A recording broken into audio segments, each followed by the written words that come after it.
potkulla. Ja heti mennään syvälle. Siellä on palautteena Christian Powell. Korjaan sen verran, että Jacoby Redick on kyseessä, koska mies painaa sieltä kovalla vauhdilla läpi koko Roosters potkujoukkueen asettamien taklaustilanteiden. Tekee heti ottelun 19. Nyt 3 laitahyökkääjää kentän leveällä puolella Crocodilesilla. Jälleen jää sinne Powell auttamaan heittopuolustuksessa ja nyt haetaan Redickille, joka on todella vaarallinen ottaessaan pallon sieltä 3 Steelers-pelaajan välistä ja lopulta maalialueelle saa Powell, ja tossa on kyllä Syrjänen tosi hyvin tossa Redickin mukana, mutta tiukkaan paikkaan heittää Arambid pallo, erinomainen heitto ja tosi tiukas paikka.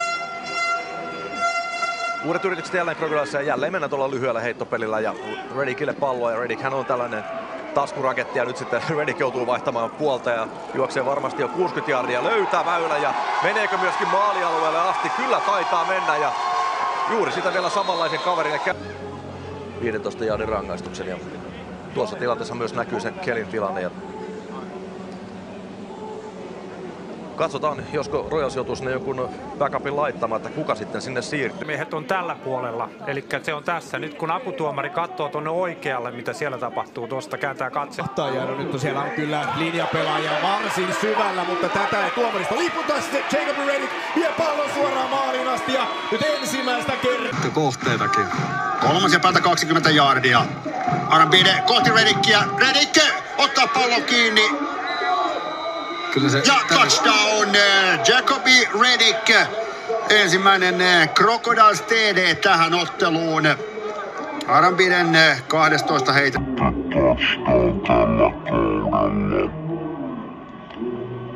4 jardia matkausin uusiin tämän jälkeen. Nyt mennään maalialueelle asti.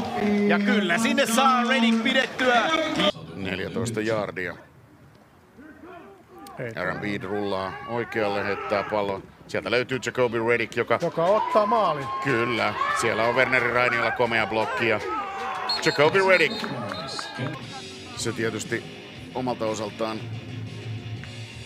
pistää miettimään nyt Crusaders-sivurajalla, että tullaanko tässä kohtaa käyttämään sitten noita jäljellä olevia aikalisia vielä niin, että kelloa pystytään jättämään mahdollisimman Powell, Redick, Justus Virtanen ja Janne Särkelä puolestaan Arambidille. Ja nyt haetaan jälleen Jacoby Redickia maalialueelta ja hän on polttanut Varafon Prasopsinin ja tekee kotijoukkueen Crocodilesille 6 lisäpistettä. Ja kun on vaikea puolustaa blokikuvan, niin siitä hän lähtee pystyyn sitten yhtäkkiä. Siellä kertaalleen pumppaa Arambid ja lopulta löytää Redickin sieltä maalialueelta. Heitto on täysin sinne, mihin se pitääkin heittää. 3 laitahyökkääjää oikealla. Heittopeli. Arambid. Jacoby Redick, touchdown Crocodiles. Nyt oli joku puolustuksen kyllä Se helmasynti Crusadersille näissä kauden avausotteluissa. Peitottu vähän sekaisin, että kuka ottaa kenetkin. Vähän niin kuin kääntyykin katsomaan, että hei, et kenen pelaajata. Että kyllä Crocojen hyökkäys tällä hetkellä vähän niin kuin parempi on. Joel Särkelä muodostelman yli. Samaan suuntaan lähtee Arambid ensin rullaamaan. Lopulta laittaa pallon komeasti ilman Jacoby Redickille ja kyllä, sinne nostaa. Ja nyt Arambid Jacoby Redickille ja Redick on kyllä vikkelä kaveri. Se stoppi. Kiertopeli Jacoby Redickille pelataan ja nyt Redick. Se X-faktori löytää sieltä tilaa kentältä edetä ja sitä yllätyksellisyyttä hyökkäykseen tulee tämän pelaajan omilla suorituksilla. On katoiltu, että harmillista sinänsä, että siinä on nyt se iso ero ehkä. Redick suora vauhdista, pallo kiinni. Ja pääsee vielä livistämään Steelers-pelaajilta. Sitten alkaa olla latu auki. Suutari tulee vielä estämään, mutta Redick tulee hänestäkin ohjattua 30 sisään pallon.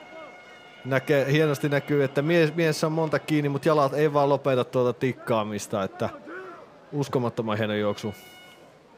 Niin tuolla jo alkuun näytti, että hän jäisi sinne jonnekin 35 jardin kohdalle, mutta Mikään liikkeelle on koutista. Jälleen Barrett tulee blitsiin. Nyt löytyy sieltä välistä jälleen Jacoby Redick, joka hakee niitä lisäjardeja. Murtaa ensimmäisen, murtaa toisenkin taklausyrityksen, miltei kolmannenkin, kunnes lopulta hänet saadaan seuraavan pelin käyntiin. Tämmöinen effortti on mun mielestä puuttunut tässä. Että tässä on pikkusen katseltu ja odoteltu, että mitä tapahtuu.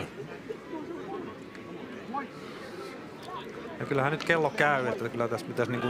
Kiireestä, niin enää sitä kiirettä ei ole. Ei minkään näköistä. Ja, kyllähän on hieno ottelu.